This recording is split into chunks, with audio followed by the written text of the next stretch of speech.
NPP chieftain says Shekarau lacks political discipline.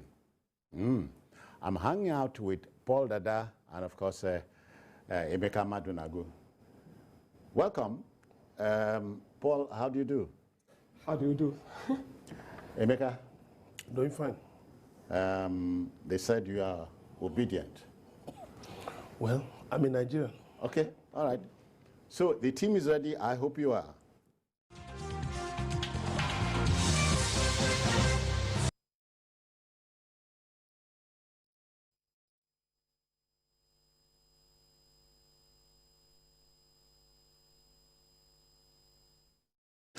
All right, folks, let's start on a celebration mood. TVC News was, at the weekend, honored for its uncommon news coverage and reportage. A non-governmental organization, Green Nigeria Foundation Project, recognized the media outfit for its positive contributions to national development and Taraba State in particular at its 2023 award event to mark the 31st anniversary celebration of the creation of Taraba.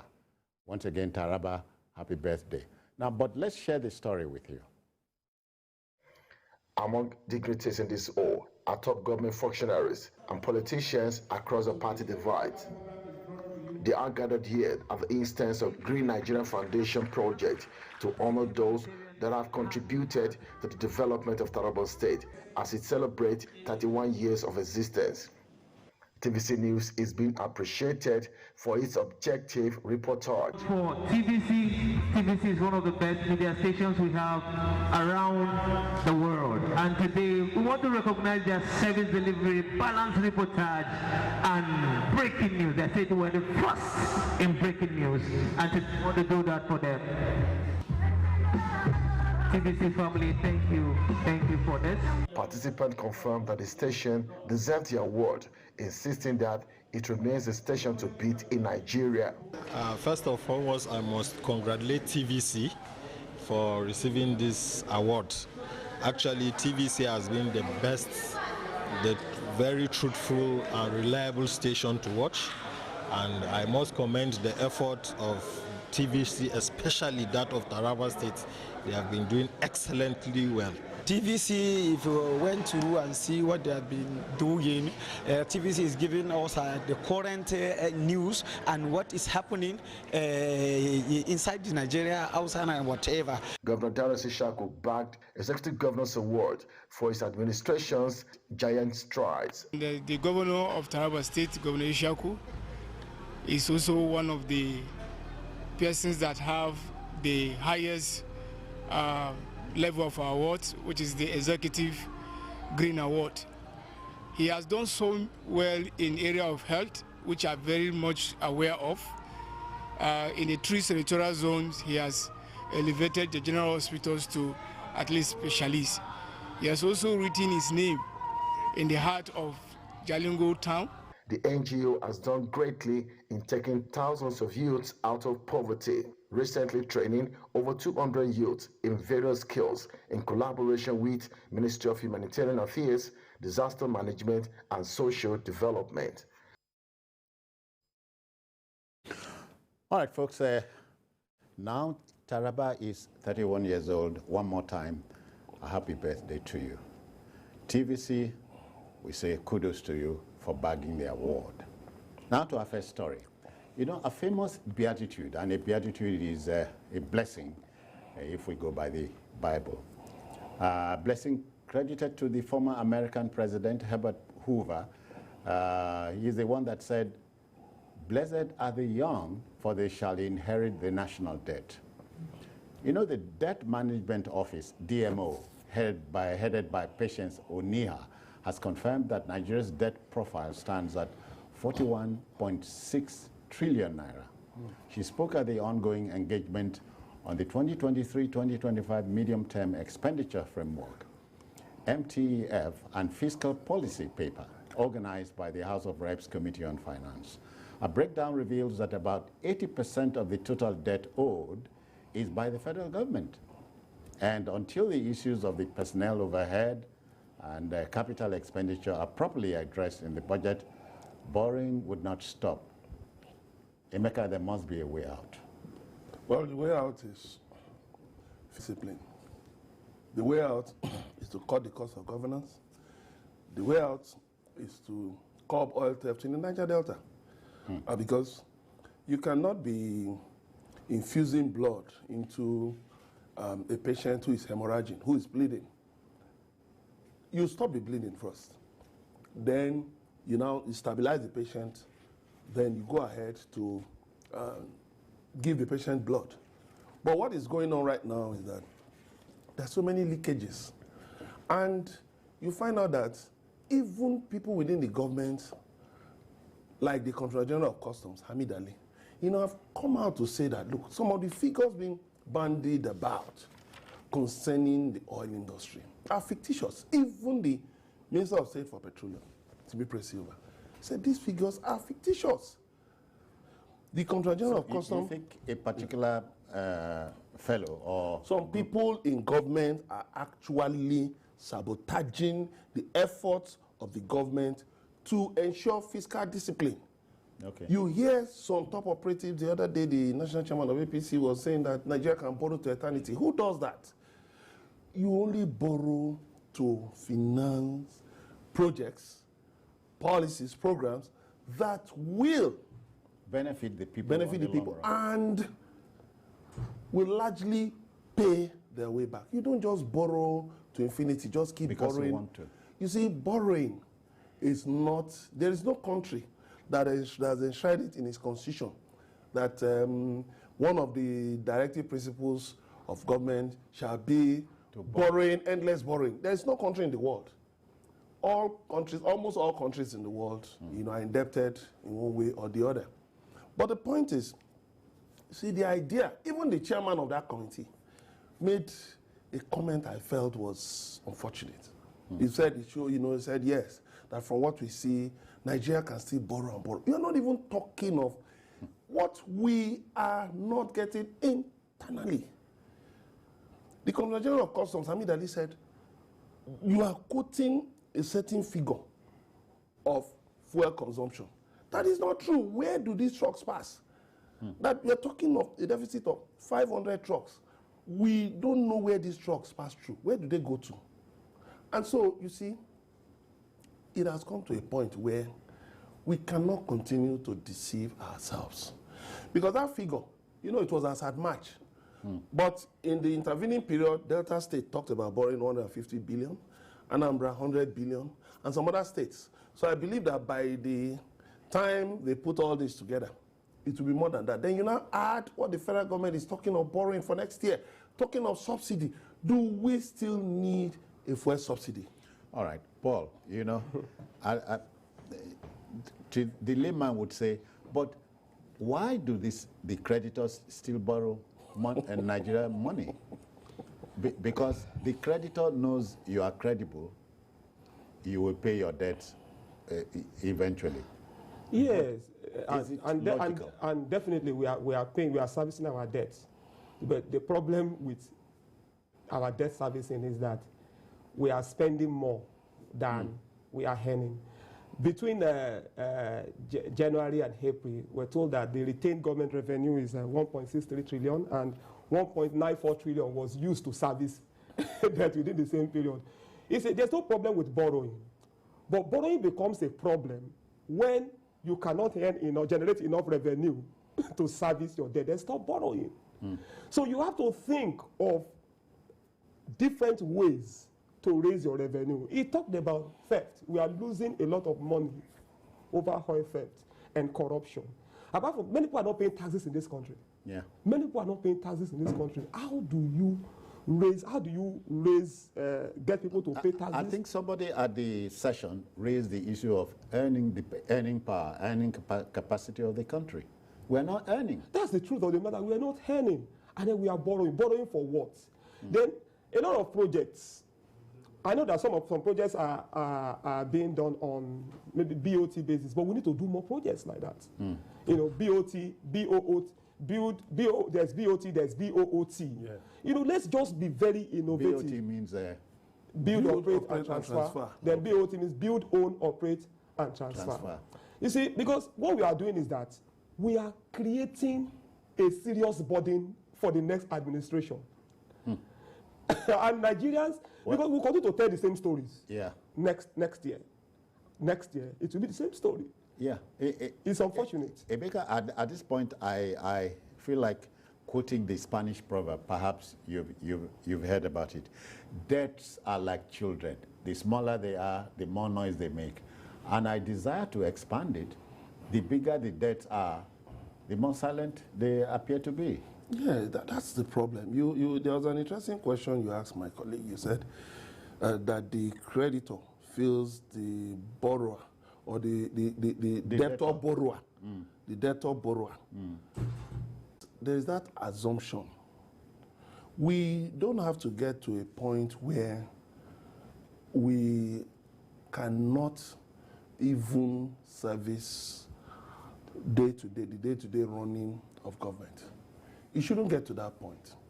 Now, borrowing should be a last resort.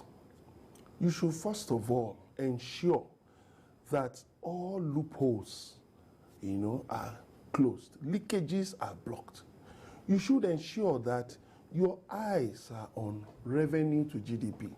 But you're looking at debt to GDP, that no problem, our debt is still sustainable. So it's now as if it has become a state policy. A way of life. It's a very easy way, so just keep hunting around. Yeah. And let me tell you one interesting thing. Part of the problem also has to do with the consultants, lawyers, accountants, and politicians in the middle of these borrowings. You see, the Zambian president, Chelema, this morning he tweeted something. He said Zambia has been able to reach an agreement with IMF on a program without involving consultants.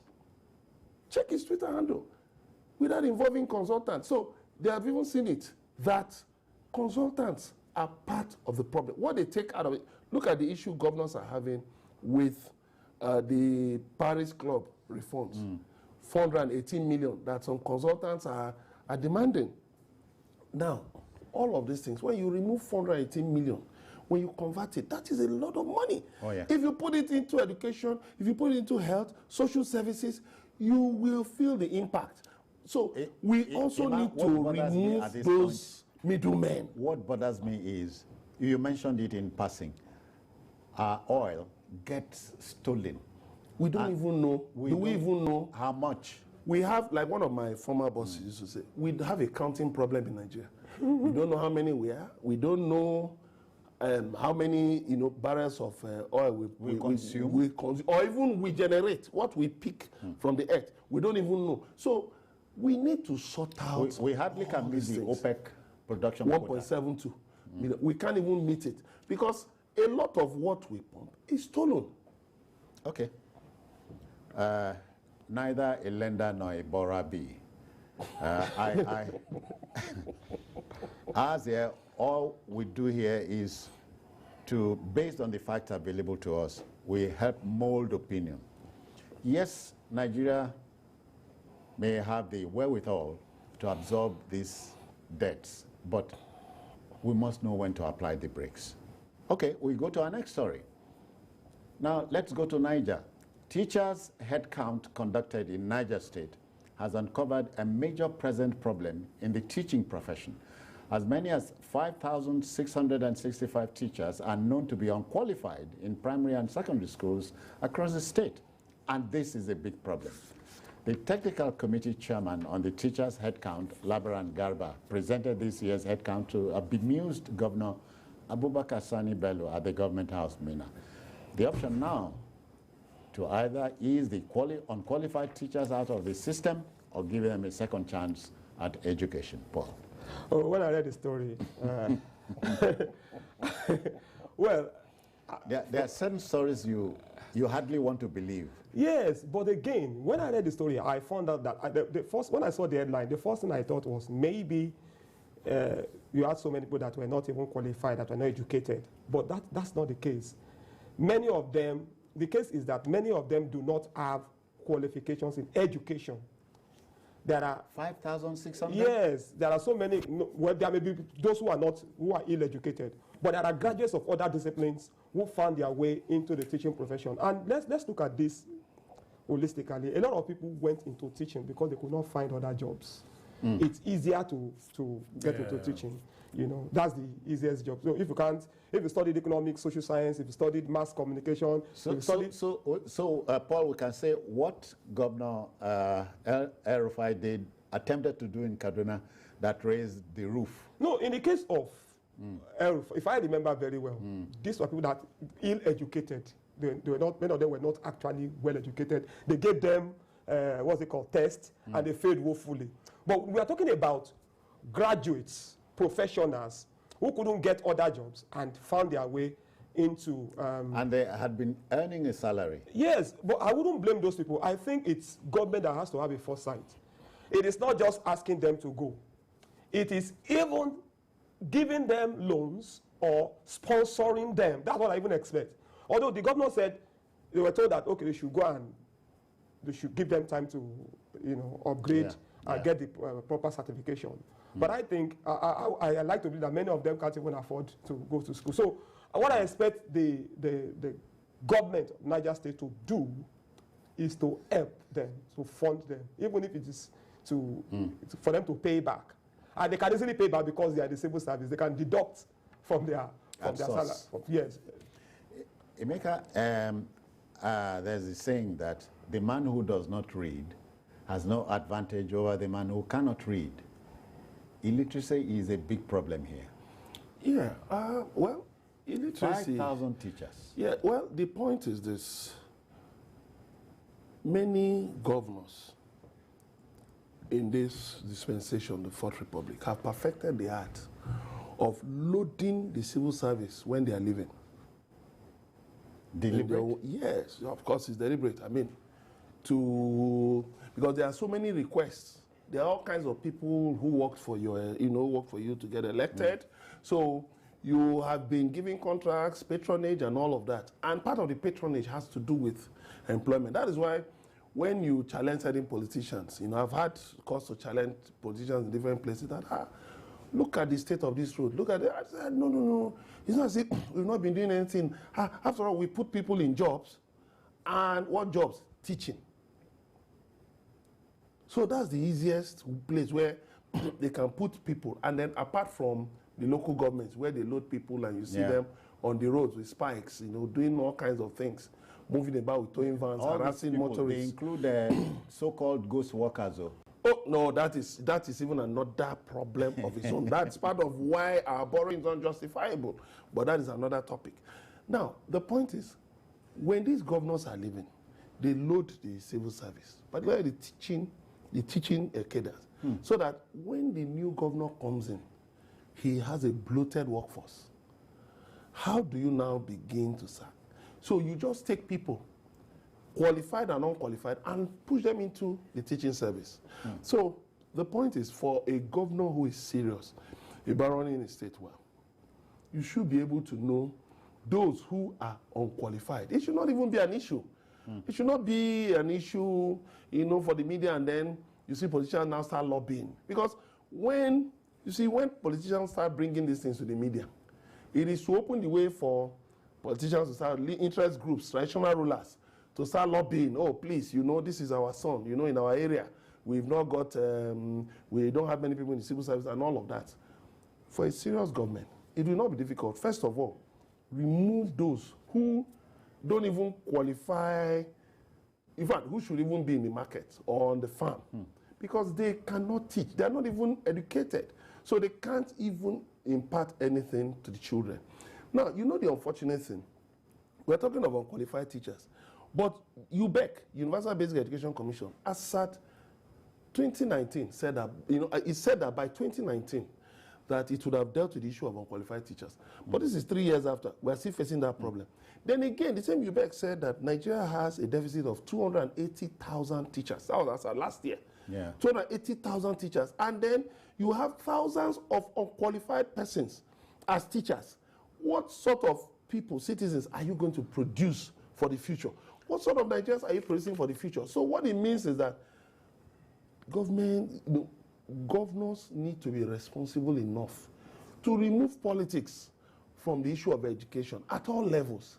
Yeah. Because it's the future of the nation. And basic education is something you cannot toy with. Exactly. You can't just put anybody to teach children. Even some of those who graduated from the colleges of education, they don't even have the competence. I don't know what they are teaching them. If you see some of the children that go to nursery and primary schools, listen to their English. Uncle have go. Even private schools. Even private. Yes, I'm talking even private schools. Uncle have go. Their tenses are very bad and everything. It means there's a problem. There's something fundamentally wrong with and this is just Niger State. So across board, we have a deficit. It's a disaster. 280,000 teachers deficit as at last year. Oh, I think it's lack of foresight on the part of governments.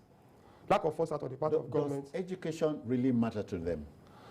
That's a very important question. But education is the future of this country. When we talk about education, we talk about holistic education. It includes university education, college education, technical, vocational polytechnics, even vocational education. We are not thinking. We are busy stealing. That's what we are doing. You and I and Emeka would recall the days of yore where we had teacher training colleges across the country. There's even a national policy on the recruitment of teachers. You know, there was a time we had grade 2 teachers, and then it was phased out. Okay, now you're saying that the minimum qualification should be NCE. Now, in Anambra State, for instance, you had PTA teachers, and they said, okay, let's test them so that we'll know those who are qualified and all of that. But when you keep using different, loopholes, you keep creating areas, funnels through which you bring in unqualified people into the system, what you're doing is that you are sabotaging the future of the nation. And it will bounce back. Just a minute, we have a Musa reaching us from Kaduna. Good evening, Musa. How are you? Are you there, Musa? We lost the connection to him. Yeah, as you're saying. So the point is, if we have a deficit of 280,000 teachers, I believe by now maybe you're talking about 350,000 or 400,000. So why don't we try as much as possible to level up, first of all, fill the deficit, not with unqualified people, but with qualified people, because the colleges of education are running. You even have private colleges of education. So you have enough institutions that, can provide manpower to fill this gap. But politics, when politics comes into it, you find out that if they are supposed to take, each state is supposed to take, let's say, maybe 500 teachers yearly. You see politicians will push it to 2,000. Yeah. So you have 500 who are qualified, and then 1,500 who are just coming from different places. Any money. It's a general sickness. Emeka talked about governors trying, when they want to leave, they make the civil service to become bloated. It's not only in education, they do it. See, Governor of Cross River State just appointed 99 heads. One of them is special advisor on yam cultivation. All sorts of funny and funny positions. My people know they chop yam. Why do you need a special advisor on yam cultivation? For what? What is the Ministry of Agriculture? What about Gary cultivation? what I know, it's so annoying. It's so annoying. But not just serious. Okay, Yusuf is reaching us from Taraba. Yusuf, I greet you. Good evening. Yes, sir. Welcome. I'm calling from Taraba. Yeah. Takum. Yes. I told I'm on journalist hangout, right? Yes. Hello? Yeah, go on. I want to make contribution on the issue they are discussing right now. Go on. Concerning the Niger State uncovering of 5,665 unqualified teachers. Yeah. Yes. Good evening, sir. Go on. Yes. I'm calling from Taraba, Takum. We heard that. Go ahead. All right. 5,000 something. All right. We cannot continue with that talk. with that call. When you call in, go straight to the point. I beg you. Yeah. Before we go over it, Paul, quickly, there must be a way out, quickly. There must be a way out, is to have a plan. Let's bring in qualified people into the system. Those who are not qualified, those who are graduates of other disciplines should be trained. Don't throw them into the labor market. Get them trained. But be careful who you let in to teach our children. Or who you leave out. And many years ago, if you remember, the schools had, the educational system had inspectors. Yeah. How many states still have educational inspectors who go around, who go to different schools? My father was an inspector. Good. Yeah. Now, do you still have that inspectorate system in the states? How solid is that for the inspectors to go from school to school, asking questions, checking the competence of the people? You're simply reminding me, and I think, Paul, that there was a country in this country. Well, we can go back there. It's possible to go back. We'll continue to walk. You know, sometimes I will say, let's go back. Paul, let's make some money. We'll go on a commercial break. We'll go on a commercial break. We'll be back.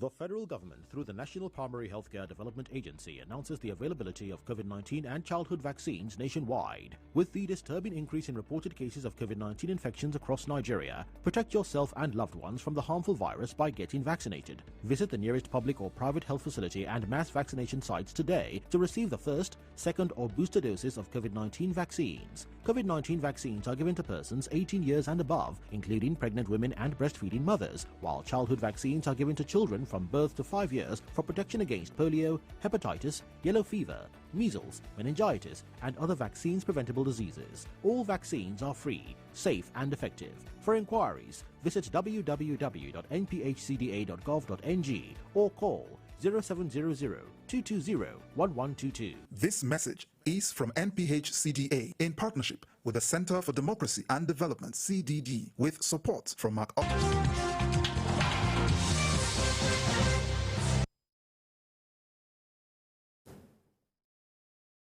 Okay then, let the debate continue, you know, with over 5,000 unqualified teachers in Niger State, and you replicate that across Nigeria, there's some trouble. Big trouble.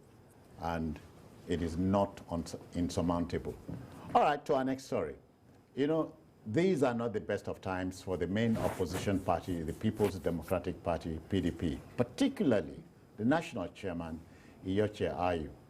The wrangle between him and Rivers State Governor Nyesom Ezenwa-Wike is far from over. In a direct swipe at the chairman, Governor Wike accused Ayu of arrogance and ungratefulness. Ayu had described his critics as children who were small when the PDP was founded. I'm enraged, Governor Wike said, let me quote him, I had kept quiet, thinking that we will reconcile, but since you brought arrogance to say you were elected, show me where your poster is or are in the state. We would tell you you are the prodigal father. Emeka, hell had no fury like a politician scorned. Yeah, the biggest threat to PDP today is Dr. Iyorchia Ayu, the national chairman. See, that's why the party had not been able to hold its NEC meeting, you know, National Executive Committee meeting, because it's very likely Ayu will be shown in a crisis situation. You are the deal breaker. You are the tie breaker. If there is a vote and there is a stalemate, you break the tie. Vote, But where you are already showing your hand openly, how do you expect the other members of the party to look at you? So I think even his comments, he has, to all intents and purposes, derailed the reconciliatory moves of the party with his comments. You see, Atiku has been trying to pacify, to mend fences. But Sule Lamido, Look at what he said about Wike. But you are one person whom you are running for Senate. Your son is running, to become governor. Think your daughter is running to go to House of Reps. Only you, in a state of how many millions of people, and you could come out to talk of Wike, who was going for just one seat. You have got 3 tickets. Then you saw others who have been throwing pot shots at Wike. Whereas Wike has remained a faithful, loyal party man. Some of you abandoned the party and ran away. If not for the efforts of people like Governor Nyesom Wike, PDP would have ceased to exist. That's a fact. It is that he stood for Amechi when he was battling to get his mandate back, to reclaim his mandate. And Amechi had run away to Ghana. But Wike was here fighting for Amechi. Then at the end of the day, all you do is the same thing that a former chairman, national chairman of PDP, Adogbe, said, use and dump. You use people, you dump them. And then you keep sustaining disenchantment within the ranks. And to make matters worse, you hire people on social media who call Wike names. Oh, Wike needs help. Oh, Wike is this. Oh, Wike is that. But when you needed Wike to stand for you, to move around for you, when the party managed to get Obaseki of Edo State, Governor Obaseki of Edo State, from the PDP, from the APC, and you needed boots on the ground, you needed somebody on the ground to marshal forces. Wike was there. You didn't remember then that Wike needed help. The various areas that Wike has intervened in helping to stabilize the party, you didn't consider all that. But because the man came out legitimately to say, I want to get a presidential ticket, you now think that it's even right for Atiku to violate the constitution of the party by presenting himself. You think it is right?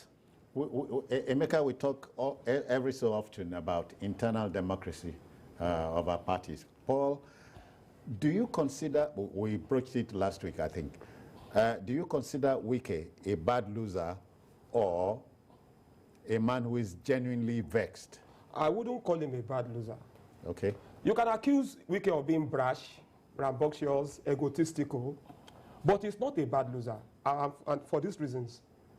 First off, there was an agreement by southern governors, okay, even those from PDP, that the ticket should come to the south.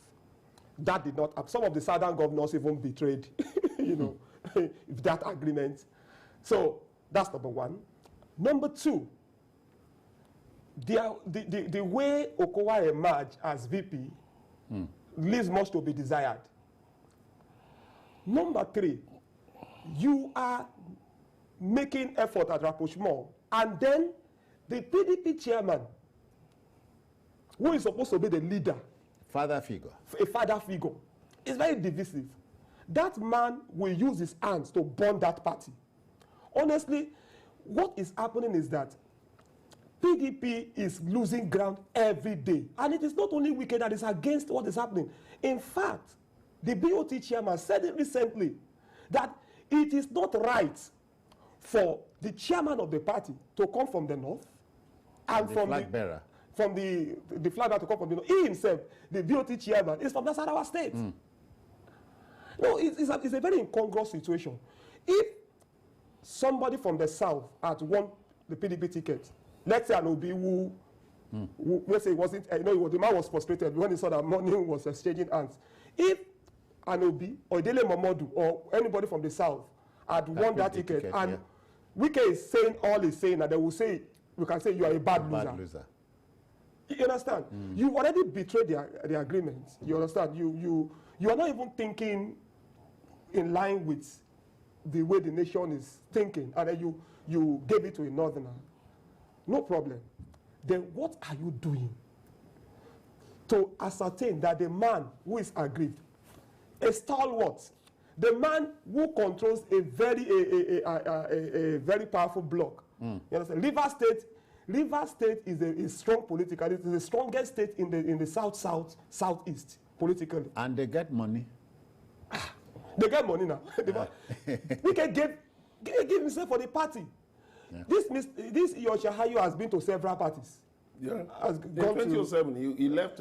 He went to the Action Congress. Exactly. Atiku has gone from PDP, AC, APC, PDP.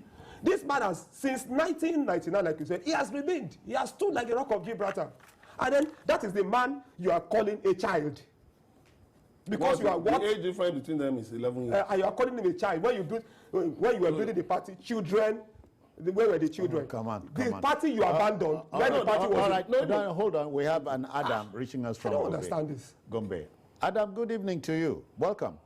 Hello, how are you? I'm fine. And you? Fine. I want to contribute to this PDP. Go on. Hello, are you hearing me? Go on, Adam. Go on.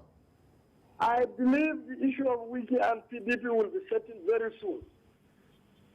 And I believe Wike is just, he has right to have grudges a little bit, but he should take it because he knows. He should take it as a sportsman and work for the party because he has no other place to work other than this party. Mm. All right. He nominated, if he walked away, what will be the place of PDP in Rivers? The candidate he brought will lose the election. Mm. So I believe he will work for PDP. And I believe you people are over hammering it. Please, allow PDP to settle it in-house. Thank you. All right. When you say alarm, Adam, when you say allow, you want to suggest say some people they block them. Thank you, Adam. Yes, Wike has been coming. He came out in the open to air his grievances. Atiku came out in the open. You addressed a press conference. So why have they Who is allowing or disallowing? Nobody is disallowing them.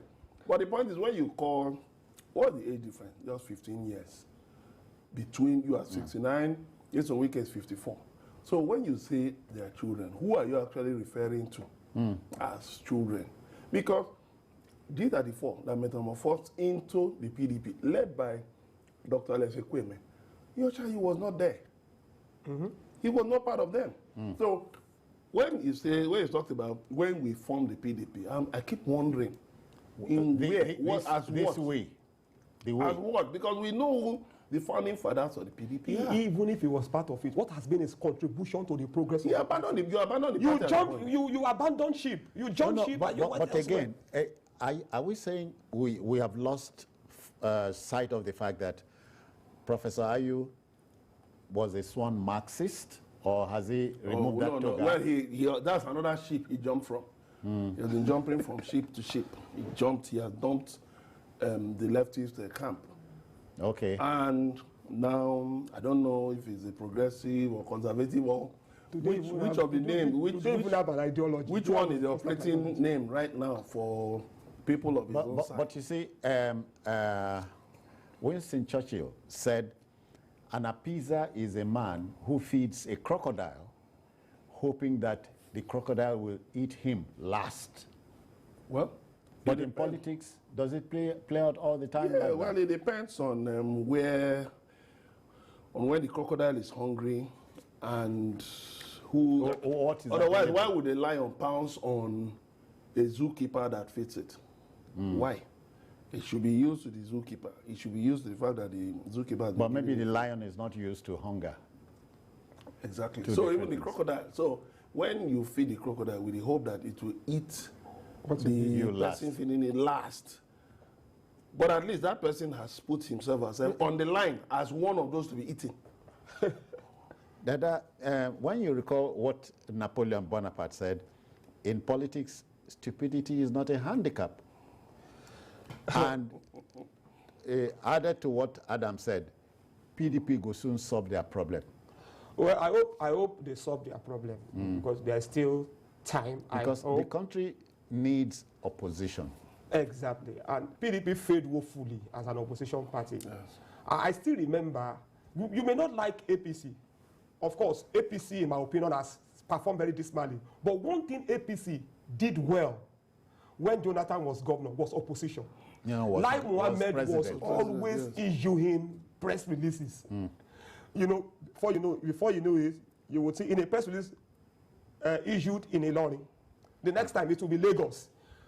PDP has failed as an opposition party, and it's also losing a very big opportunity to take back, to wrest power from the APC, which it says has failed.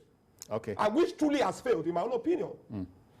So, well, okay, that will just about do it regarding that. We wish the PDP very well. We wish the PDP very, very well. Now to our next story, last story.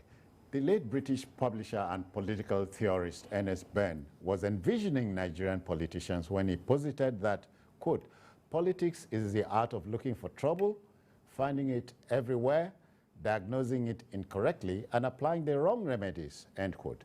Now, former Kano State Governor and serving Senator Ibrahim Shekarau has alleged that his defection from the new Nigeria People's Party, NNPP, to the People's Democratic Party, PDP, was provoked by the betrayal of the NNPC presidential flag bearer, Rabiu Musa Kwankwaso.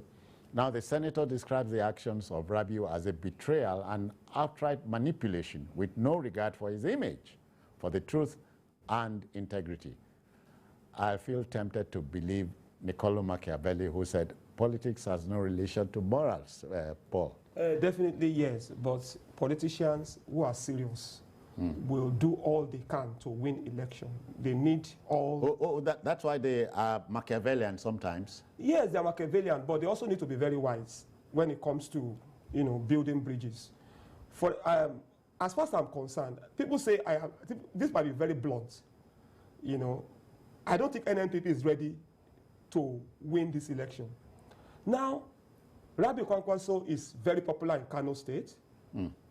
All right? I remember Kwankwaso, yeah. Yes, very popular in Kano State. You give it to him. Now, they have not made, NNPP is not making effort to strengthen itself.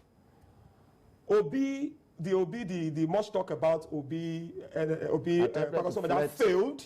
Attempted to flirt with it. Exactly, failed. Now, Shekarau is also a stalwart. What they should have done, what Kwankwaso should have done, was to have bent backward and accommodate this man, no matter what. Shekarau gave all his excuses. He said a committee was set up and blah, blah, blah, and all of that. Should have bent backwards. Both of them are strong men in Kano State. Yeah. You understand? I just see that NNPP is not serious. Because by now, what I even expect them to have, they should have gone beyond Shekarau. Of course, Shekarau being their fold. They should have gone ahead and spread their tentacles southwards. Who knows NNPP beyond Kano? No, go to my state, Akwa Ibom State. NNPC. Even North Central, even Northeast. Let's be realistic here. And now you are alienating someone who also is a strong figure in Kano politics. You see, other parties will just gain. Because APC is there. Ganduje too is a strong man in Kano politics. And then the vote that should have gone to NNPP will go to PDP. I mean, from Shekarau's angle. Will go to PDP. So you end up losing more ground. So, what's his name? Rabiu Kwankwaso and his party have better shape up.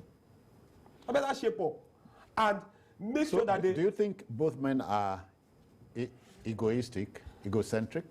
Yes, of course, they are, but because it's also about personal interest.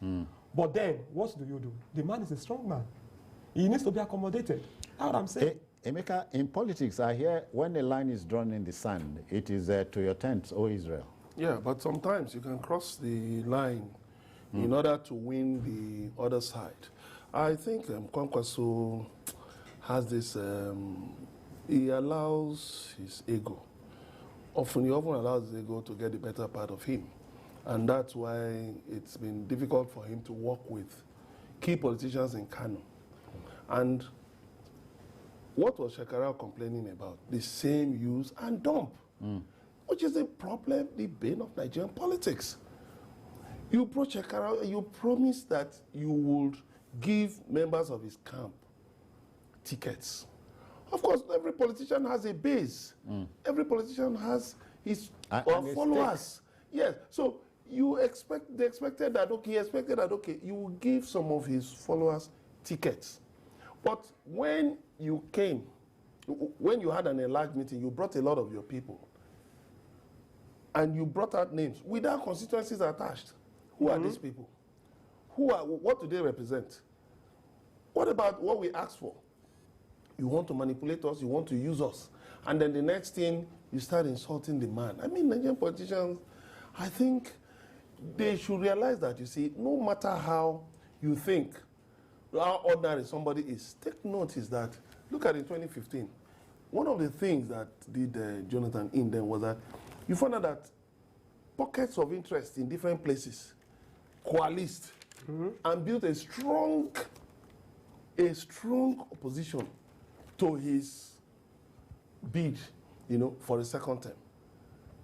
Don't underestimate any politician, particularly somebody you hope will jump into your boat to help you to actualize your ambition, which is a major problem that Kwankwaso has.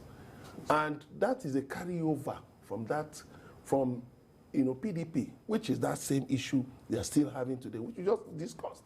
So the point is, Shekarau is a strong force. For him to have gone to the point of dumping his senatorial ticket means that he was really frustrated. Yes, he was angry. Yeah. Because what you're trying to do is to make him a captain without troops, a general without troops. So, okay, his followers will say, okay, so you are the only one who benefited from this movement. And then the rest of us have been left in the dark, left in the cold. What do you think would happen to his, what do you think would happen? They would even dump him. And go away. You see, certain key members of the Kwankwaso movement have even moved over to Ganduje. Yeah. If you remember, there was a video where Ganduje was removing their red caps, removing their red caps. He will call this person and remove their red caps, and which is the symbol of the Kwankwaso movement. Yeah. So you see, and then Kwankwaso, you wanted to make it's wrong, to have this habit of throwing stones at political associates. You should try to mend fences. You try to reach an alliance. He threatened an alliance with Peter Obi. It didn't work because he saw through your pretenses. You now turned around, started insulting him, calling him names, insulting his ethnic group, and said, you don't do that. It shows that your politics has not matured. You are just an opportunistic politician. Just because maybe due to a certain territory you control, you think you have a national appeal, which is very, very wrong. Paul, Nigerian politicians appear to me, if you ask me, appear to becoming more Machiavellian than we thought. I cannot forget about the 48 laws of power. I'm sure you know about it. Law number 3, very, very key. It says, don't show your hand too soon. Too soon, yes. I cannot forget it. Many Nigerian politicians don't read, and they don't borrow from other cultures, Exactly.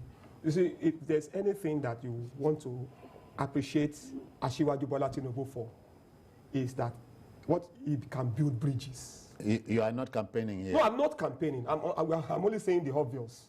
He can build bridges. Even Atiku, to some extent, does that. Yeah. Well, you see, this thing takes sagacity. It's not just saying, okay, I am popular, I have some... Just not even my movement or my group. They say the more the merrier. You see people cutting... Please, let's not keep Ola waiting. Ola is reaching us from Abuja. Ola, good evening to you. Citizens, John. I greet you, sir. Yes, and I greet your colleagues in the studio too, sir. Oh, good evening. Good evening. Emeka and Paul Dada. Sorry, please, I just want to give a piece of advice. I think I might be wrong with this. I think TVC is too much visited. It's too much visited in talking about the PDP issue. There are so many things happening in APC, so many things. Muslim ticket, VP, presidential ticket, and many negative things happening in APC. But I discovered that you guys are not talking about it. Every day it is PDP this, PDP this, Wike this, Wike that. Ola, again, you don't tell us what we do here. You know, the things that occur to us, we take on. Are you saying that trouble in the opposition camp does not bother you? It does. I think the caller, maybe he doesn't listen to this program because we talk about every issue. And telling me about a Muslim ticket. I thought we had gone beyond that. We talk about every issue. Well, let me just finish my thoughts about so you should realize that the more the merrier. Who is it? By now we should know who is the face of NNPP in the southwest. That's it. Who is the face of NNPP in the south? In the southeast, sorry, not central and northeast. Nobody. So he should learn to build bridges. We see people that are going to the ex-president Obasanjo in Abeokuta. You think they don't know what they are doing? People who are cutting the ex-president Goodluck Jonathan. Does he think they don't know what they are doing? So the man should bury his pride, bury his arrogance, and start, building bridges and connecting with people. Emeka, but there's a lesson here. Being taught to the younger generation. And I'm wondering if politicians really bother about politicians coming after them. No, it's about the moment. Okay, the now. It's about now. They don't even think about the past. Who was it that said the biggest tragedy is that men do not learn from history? So that's why history is bound to repeat itself. And you see it with the way alliances have been broken. And you see it with the fact that 2015 we had so much bad blood in terms of, in the guise of politicking. And then we still have that in 2022 when the country is in a crisis. The economy is in dire straits. Students have been at home for 6 months and running. We should be dealing with issues. So in other words, in building alliances, we should be talking about the country, talking about the state of the polity, talking about the economy, how we can give hope to the younger generation, the up-and-coming generation. But what are we talking about? All right. Umar from Jos appears to be the last caller here. Good evening, Umar. Welcome. Yeah, good evening. My name is Umar. I'm calling from Jos. Welcome. I want to align my thoughts with Mr. Ola, your last caller. I think your program is becoming boring. It's always about PDP. You are not talking about other issues. But for now, we are not talking the PDP. You are not interested in what happens with the NNPP? All right. Well, it's all about, that's what we're talking about. All perception. Perception, yeah. The sad thing is that we don't broaden our discussion. We should make our perspectives broad, talk about issues. Because we have to also talk about political parties. We have to talk about the dramatis personae in the political parties and the things they're doing. We are talking about an alliance. 2 people from Kano, 2 political heavyweights from one state cannot agree. And they intend to reach out to different parts of the country. How are they going to achieve it? Which is a major problem. How are you going to go to the man in Eket, for instance, and say, okay, I want to be your president. And he asks you, how? Which party? Which party? I don't even know you. You can't reach an agreement with your brother. Yes. I think politicians will take us more seriously. I hear we must go. Okay. But we are sorry to Umar and Ola. The issues we discuss here are not, well, they are not warehouse. These are the burning issues of the day. I mean, the PDP is a major opposition party. If trouble hits the PDP, it hits opposition in politics in Nigeria. We should discuss it. We're sorry, maybe from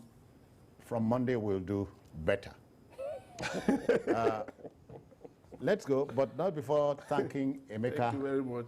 Madonago for coming, and Paul Dada. Many thanks for your time. You're welcome. Okay, that's it on the show. If you missed us, join us at 11 for a late edition, and we're also on Sunday, on Sunday from 1:30 for an expanded show, of the show.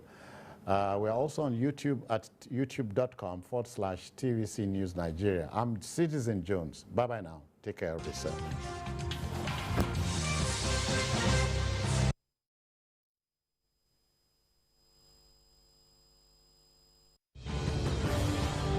Join us to stop crude oil and product theft at production sites, on the pipeline, at terminals, at the depots, on vessels, at refineries. Help stop crude oil and product theft. Report infringements to www.stopcrudetheft.com. You can also validate genuine purchase at validate.stopcrudetheft.com. Please report and be rewarded. This message is from the Nigerian National Petroleum Company, NNPC Limited. Following is a paid presentation by ShopX.